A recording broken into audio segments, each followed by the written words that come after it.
تائید کرتا ہوں کہ اس کی پوری سختی کے ساتھ تحقیق ہونی چاہیے اور اس کے اوپر کوئی ورڈکٹ آنا چاہیے، فیصلہ ہونا چاہیے.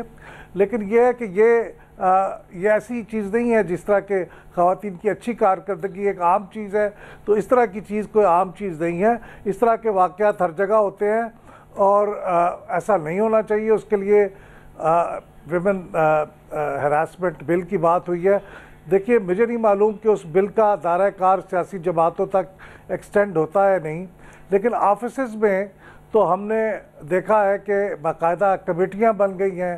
اس کے لیے ویمن ہراسمنٹ کے خلاف ایک پالیسی بنانا ضروری ہے. اب وہ کمیٹیوں کے اندر ایک خاتون کا ہونا ضروری ہے.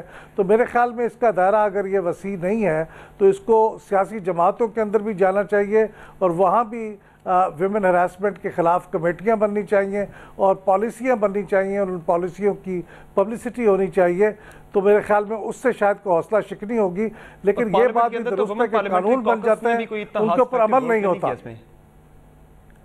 جی ویمن پارلیمنٹری کوکس ہے پارلیمنٹ کے اندر، اس نے بھی اتنا خاص رول اس پہ پلے نہیں کیا افیکٹو. دیکھیے میں سمجھتا ہوں کہ خواتین جو ہے ان کی بہت سی سٹینڈنگ کمیٹیز موجود ہیں جس کے اندر خواتین موجود ہیں.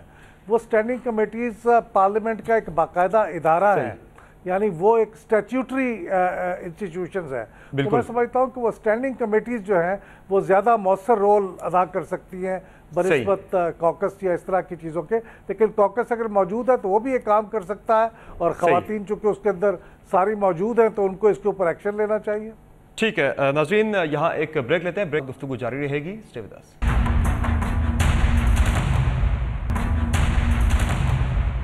Welcome back to the show. Ayesha قرعلی صاحبہ، گو کہ الیکشن کمیشن نے آپ کے حق میں فیصلہ تو دے دیا ہے آپ کی پارلیمنٹ کی رکنیت سے متعلق، لیکن اگلے 6 ماہ آپ پارلیمنٹ کے اندر آپ کا رول کیا ہوگا؟ آپ کس پارٹی کی پالیسی کو فالو کریں گی اور اس کے علاوہ آپ کی جو گائیڈ لائنز ہوں گی وہ کس کی فالو کریں گی، اور کتنا مشکل ہوگا آپ کے لیے پارلیمنٹ کے اندر چلنا، چونکہ پی ٹی آئی بطور پارٹی آپ کو ڈسون کر چکی ہے؟ پی ٹی آئی تو نہیں، لیکن پی ٹی آئی میں جو ابھی کچھ لوگ ایک گروپ ہے جو کہ پوری پارٹی میں ایک آئسولیٹڈ گروپ بن چکا ہے، اور نیازی صاحب بولتے ہیں کہ ہم انصاف اور میرٹ لائیں گے. تو کیا یہ انصاف ہے کہ اپنے کارکنوں، مخلص کارکنوں کی قربانیوں کو نظر انداز کر کے دوسری کرپٹ پارٹیوں کے لوگوں کو لا کر ان کو ٹکٹ دے کر اور پھر اپنی حکومت کی دھاندلی سے جتوا کر ان کو آپ اسمبلیوں میں لائیں گے؟ اور جو آپ کے لوگ ہیں، نوجوان ہیں، آپ کے مخلص کارکن ہیں. جس آئسولیٹڈ گروپ کی آپ بات کر رہے ہیں اس کی قیادت خان صاحب کر رہے ہیں خود کیا؟ اس کی قیادت نیازی صاحب کر رہے ہیں، اور ان نیازی صاحب کے ارد گرد آپ دیکھیں کہ آج آپ کو پی ٹی آئی کے جو پہلے دن سے ان کے ساتھ قربانیاں کرتے آ رہے ہیں، پارٹی کے لیے محنت کرتے آ رہے ہیں، جو پاکستان کا ایک نظریہ رکھتے ہیں کہ پاکستان کو بہتر پاکستان بنانا تھا ان لوگوں نے، آج وہ تو آپ کو کہیں پر بھی نظر نہیں آتے. دوسری پارٹیوں کے کرپٹ لوگوں کو لا کر ان کے ذریعے سے جو ہے وہ ان کو ٹکٹس دے کر ان کو جو ہے وہ لایا جا رہا ہے، اسمبلیوں میں بھی لایا جا رہا ہے اور آگے یہ حکومت میں بھی لائیں گے. تو مقصد تو صرف یہ ہے کہ میں وزیر اعظم بن جاؤں اور پھر اسٹیٹس کو اور کرپٹ لوگوں کے ساتھ مل کر آپ غریبوں کی بات یا اسٹیٹس کو کا مقابلہ آپ کیسے کریں گے؟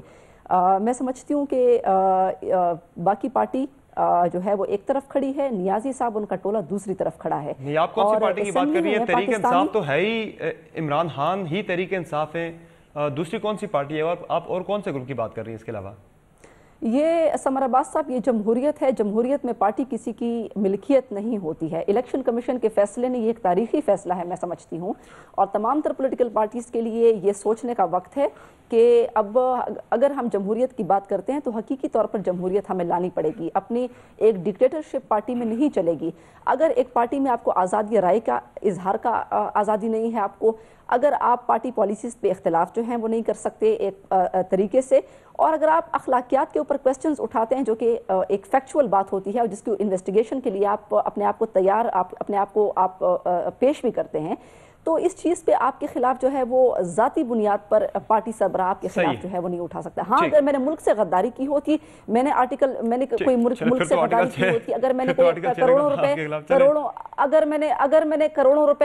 کروڑوں روپے کے غبن کیا ہوتا تو پھر مجھ پہ آرٹیکل 6 بھی نافذ ہو سکتا تھا، پھر میں خود بھی پیش کرتی. لیکن یہاں پہ تو پرسنل چیز کی بات ہے، تو پرسنل ایشوز پہ آپ مجھے پارٹی سے نکالنے والے آپ کون ہوتے ہیں؟ یہ جمہوریت ہے، ڈکٹیٹرشپ نہیں ہے. صحیح ہے, چلے ٹھیک ہے. کشمالہ صاحبہ, گو کہ الیکشن کمیشن نے عائشہ گل علی صاحبہ کے حق میں فیصلہ دیا ہے, لیکن 18ویں ترمیم کے بعد ایک پارلیمنٹیرین کے لیے کتنا مشکل ہو گیا ہے کہ اس نے اپنے ضمیر کے مطابق بھی فیصلہ کرنا ہے اور اپنے پارٹی سربراہ کی جو پالیسی ہے اس پر بھی چلنا ہے, گو کہ وہ ان کے ضمیر کے خلاف ہو. کیا یہی وجہ تھی کہ آپ نے مخالفت کی تھی 18ویں ترمیم میں اس اسپیسیفک آرٹیکل کی؟ جی ایبسلیوٹلی, یہ میں نے 2010 میں جب 18ویں ترمیم آئی اور میں نے اس وقت آئی ہیڈ سین اٹ, پڑھی تھی میں نے, اور میرے ضمیر نے اس وقت گوارا نہیں کیا کہ میں اس کو ووٹ ڈالوں, کیونکہ آپ یہ دیکھیں کانفلکٹ آ جاتا ہے کہ آپ ایک طرف جب اوتھ لے رہے ہیں تو آپ یہ کہہ رہے ہیں کہ میں اپنے ضمیر سے ووٹ آف کانشیس ڈالوں گا, اپنے ضمیر کی آواز سے وہ جو آپ لیجسلیشن کرنے جا رہے ہیں اس ملک کے تمام عوام کی آپ فیوچر, ان کی قسمت کا حال لکھنے جا رہے ہوتے ہیں نا کہ ان کو کیا ملنا ہے, ان کے لیے آپ نے آواز بلند کرنی ہے, آپ ان کے نمائندے بن کے جا رہے ہیں. اور جب آپ وہاں پر بیٹھے پالیسی میکنگ کرنی ہوتی ہے, بالکل ایبسلیوٹلی, تو آپ کس طرح یہ کہہ سکتے ہیں کہ اچھا اگر آپ کا پارٹی پریزیڈنٹ یہ کہہ رہا ہے کہ بھائی آپ سارے کسی غلط چیز کے اوپر مہر لگا دیں, ہاں کر دیں, ایک کوئی کالا قانون بنا دیں اور آپ سارے اس کالے قوانین کے اوپر آپ گناہ میں برابر کے شریک ہو جاتے ہیں, تو آپ کی یہ کانفلکٹ ہے کہ جی آپ کو یاد ہوگا کہ مجھے نوٹس سرو کیا گیا تھا پارٹی میں اس چیز کے اوپر کہ میں نے کیوں ووٹ نہیں ڈالا, اور میں نے یہ ساری ترامیم کے اوپر ترامیم ڈالی تھی. میں نے اس میں یہ کلیئرلی لکھا تھا کہ یہ ہمیں شک نہیں نکالنی چاہیے, آپ جو ایل ایف او کی اچھی چیزیں ہیں اس کو مت نکالیے, جس میں یہ ساری چیزیں تھیں. 3rd ٹائم پرائم منسٹر بھی اس میں آیا, پارٹی پریزیڈنٹ کو ڈکٹیٹر بنانے والا جو رول ہے یہ بھی اس میں آیا. پھر اس کے بعد جو آپ نے کنکرنٹ لسٹ دی اس میں کئی چیزیں میرے حساب سے بہت غلط گئی تھیں جو آپ نے پروونسز کو ڈائریکٹلی دے دی. اور آج آپ دیکھیں کہ آپ کے ملک میں ہیلتھ اور ایجوکیشن کا کیا حال ہو رہا ہے, سپورٹس نام کی کوئی چیز ایگزسٹ نہیں کر رہی, تو آپ کی جو وہ کوہیرنس تھی وہ ختم ہو گئی ساری ملک کے اندر سے. آپ نے جلد بازی میں اس وقت سب نے اتنے قصیدے پڑے 18ویں ترمیم کے, جی بہت اعلیٰ ہو گیا, انڈیپینڈنس دے دی صوبوں کو, آج آپ حال دیکھ لیں کیا ہے. لیکن coming back to the topic, let's stick to عائشہ's ٹاپک ہیئر. آئی تھنک دیکھیں عائشہ کے معاملے میں کوئی, عائشہ نے ایک آواز اٹھائی ہے, میں سمجھتی ہوں بہت ہمت کا کام کیا ہے. زیادہ تر لوگ, اور میں کہتی ہوں ان سے زیادہ ان کے میں والد کا احترام کروں گی جنہوں نے ان کو یہ اسٹرینتھ دی ہے کہ یہ کھڑی ہوں اور آواز بلند کریں. لیکن بات یہ ہے کہ کتنے والد اتنا حوصلہ اور جگرہ رکھتے ہیں اس معاشرے میں, اس ملک کے اندر, تو پھر ہمیں اس کی تحقیق تو کرنی چاہیے نا جی. میں نے آپ سے پہلے کہا بالکل معاملے کی تحقیق ہونی چاہیے تھی, جو کہ تحقیق نہیں ہو سکی. معاملہ جو کا تو وہیں پہ جہاں سے شروع ہوا تھا. احمد بلال صاحب, آپ کو بھی تضاد لگتا ہے اس معاملے میں کہ پارٹی سربراہ کی پالیسی بھی پریویل کرے اور پارلیمنٹیرین اپنے ضمیر کے مطابق بھی فیصلہ کرے, تو یہ کیسے ممکن ہے؟ پارٹی سربراہ کے فیصلے سے انحراف ممکن ہی نہیں رہا ایک پارلیمنٹیرین کے لیے. آپ کا ضمیر جو ہے وہ پارلیمنٹیرین کو گروی رکھنا پڑتا ہے اپنے پارٹی سربراہ کے پاس.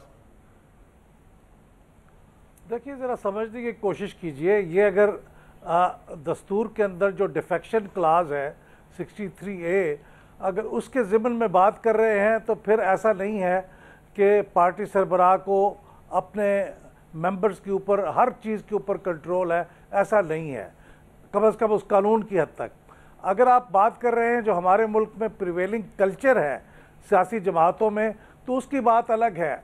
کلچر کے اندر یہ ہے کہ جو سیاسی جماعت کا سربراہ ہے وہ در حقیقت سیاہ و سفید کا مالک ہے. ایک آدھ استثناء کو چھوڑ کے, ایک دو ایکسیپشنز کے علاوہ باقی تمام پارٹیوں کے اندر پارٹی کا مطلب ہے پارٹی کا سربراہ, اور وہ جو بھی کہہ دے گا پھر پارٹی کا ممبر اس کو نہیں مانے گا تو اس کی زندگی پھر مشکل ہو جائے گی, پارٹی کے اندر رہنا مشکل ہو جائے گا, اگلی دفعہ پارٹی کی ٹکٹ نہیں ملے گی اور پارٹی کے اندر کو عہدہ ملنے کا کوئی سوال نہیں ہے. لیکن اگر دستور کے اندر جو ڈیفیکشن کی کلاز ہے تو وہ صرف 4 صورتوں میں اپلائی ہوتی ہے. دیکھیے اگر کوئی بندہ پارٹی چھوڑ کے دوسری پارٹی کے اندر شامل ہو جائے تو وہ پھر اپنی پارٹی کے اندر نہیں رہ سکتا, وہ اس سے خارج ہو جاتا ہے. پھر 3 چیزیں ہیں جس کے اوپر وہ ووٹ کرے گا پارٹی کی پالیسی کے خلاف. یعنی پہلی بات ہے کہ وزیر اعظم کو ووٹ دینے کا معاملہ ہے, دوسرا وزیر اعظم ہے یا وزیر اعلیٰ ہے, دوسری بات یہ ہے کہ وہ کوئی منی بل یا کانسٹیٹیوشنل امینڈمنٹ یہ اگر پیش ہو رہا ہے تو اس میں پارٹی کی پالیسی کے خلاف ووٹ دے رہا ہے, یا پھر کوئی ووٹ آف کانفیڈنس یا ووٹ آف نو کانفیڈنس ہے. ان 3 چیزوں کے علاوہ وہ اپنی ضمیر کے مطابق ووٹ دے سکتا ہے. اور لیکن بلال صاحب آپ کی بات, سوری میں کاٹ رہی ہوں, یہ ووٹ آف یہ کانسٹیٹیوشنل امینڈمنٹ تھی نا جی. جی میں کانسٹیٹیوشنل امینڈمنٹ کی بات کر رہا ہوں 63A کی, کہ یہ 3 چیزوں کے علاوہ آپ جس چیز میں چاہیں اپنے ضمیر کے مطابق ووٹ دیں, دستور کے مطابق آپ کی نہیں اس میں ضمیر کو نہ دیں, لیکن اگر آپ کو یہ قبول نہیں ہے تو پھر آپ الیکشن نہ لڑیں, نہ بنے ممبر, آپ اس کی کوشش کرتے رہیں. لیکن دیکھیے اس سے پہلے جو صورتحال تھی, یعنی یہ اس وقت جو کلاس موجود ہے 18th امینڈمنٹ میں, تو اس پہ اضافہ ہوا تھا کانسٹیٹیوشنل امینڈمنٹ کا, ورنہ وہ پہلے نہیں تھا. لیکن اس سے پہلے ایک بڑی آل ایمبریسنگ کلاس تھی 97 میں جو قانون بنا تھا, اس کے مطابق تو یہ تھا کہ آپ پارٹی کے دستور کے خلاف, پارٹی کے کوڈ آف کنڈکٹ کے خلاف اور پارٹی کی پالیسی کے خلاف ایک جنرل ایک آل ایمبریسنگ کلاس تھی کہ آپ فیصلہ نہیں کر سکتے. لیکن اب یہ محدود ہو گیا 3 چیزوں تک. تو یہ ایک بیلنس ہے, اس کے اوپر بحث ہو سکتی ہے کہ اس کو بھی آزاد کر دیا جائے, لیکن بہرحال اس کے مطابق پھر یہ ملک کے اندر ٹھیک ہے. مجھے یہاں ایک بریک مشرف صاحب نے نہیں کیا تھا, مشرف نے ہی پابندی لگائی ہوئی تھی, انہوں نے تو صرف سوائے کانسٹیٹیوشنل امینڈمنٹ بعد میں 18th امینڈمنٹ میں ایڈ ہوئی ہے, ورنہ یہ ڈیفیکشن کی کلاس مشرف صاحب کی تصنیف کردہ ہے. ٹھیک ہے, مجھے یہاں ایک بریک لینی ہے ناظرین, جہاں ایک بریک لیتے ہیں. بریک کے بعد ہم بات کریں گے پاکستانی سیاست میں بالخصوص پولیٹیکل پارٹیز کے اندر پنپنے والے ایکسٹریم نیریٹیوز ہیں, یہ کیوں ہیں, بات ہوگی چھوٹے سے بریک کے بعد. اسٹے ود اس.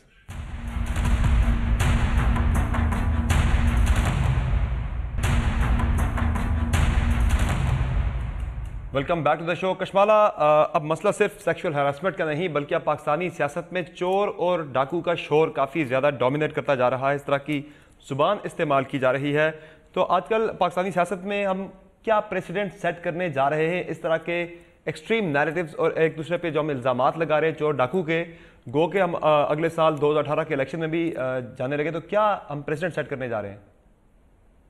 دیکھیں, یہ جو ایک نیا فینومینا آیا ہے نا سوشل میڈیا کا, یہ ایک جن جو ہے وہ جنی جو ہے وہ باٹل سے باہر آ چکا ہوا ہے, اور یہ سوشل میڈیا ایک ویسی چیز ہے.